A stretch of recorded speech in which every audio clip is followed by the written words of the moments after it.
I'm Erin Warford, and I have a background in classics and anthropology, and particularly archaeology. So I'm very interested in material culture, the objects, the buildings, the landscapes of the past, and how people used and modified those landscapes. My current project focuses on classical Athens. I'm particularly interested in ancient religion, actually. I find it really fascinating because it's so different from a lot of the popular religions today, since it's polytheistic. People really had a lot of choice in terms of how they wanted to worship and which deities they wanted to interact with.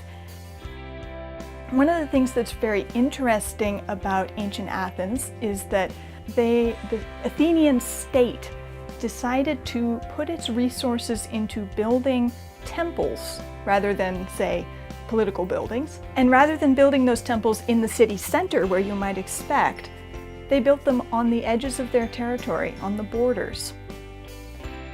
I observed this pattern, and as a landscape archaeologist, my first question is always going to be, why there? Why this place?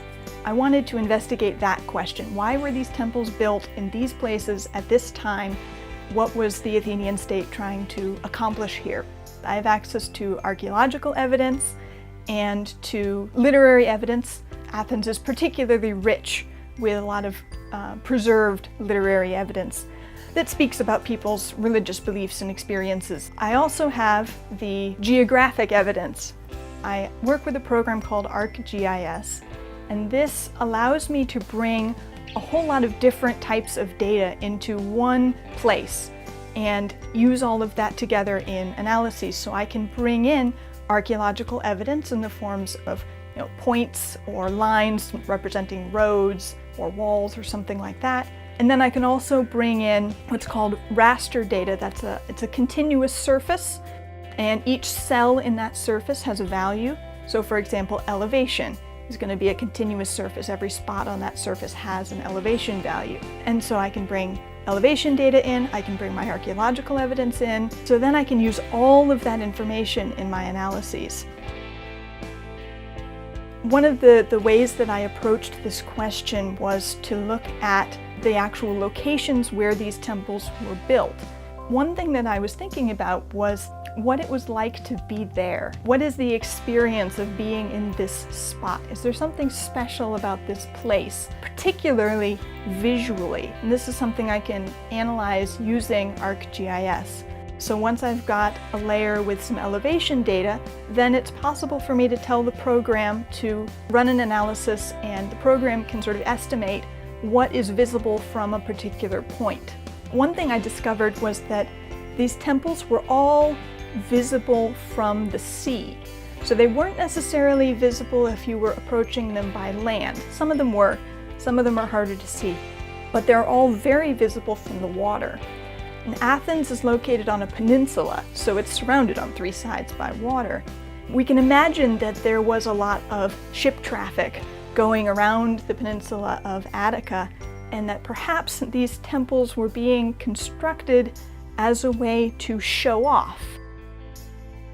The sites where the temples were built, they were sacred places before the beginning of the classical period. They were places that had meaning to the local communities. We don't have good evidence to connect them to Athens and to the overarching state. What we see then is this conscious investment from the Athenian state in these monuments. And it seems that perhaps part of the idea, at least, is to make these monuments visible to passers-by who are going by in ships, and to show off the Athenians' wealth and also their territorial control. My research focuses on borders and how borders are defined. And what's kind of interesting to me is that Athens in this early period chose to define its borders not by building a wall or any other sort of defensive constructions, no forts or anything. So it's a different way of thinking about defining territory. And in ancient Greek studies, there has not been a lot of attention to borders. Borders are something that we talk about in a lot of contexts today. And it's also interesting, I think, for us to see a different way to conceive of borders. You know, that we can look back at the ancient world and we can see that there are lots of different ways to think about territory and borders, and it doesn't always have to be a well-defined wall that separates two nations or two different groups.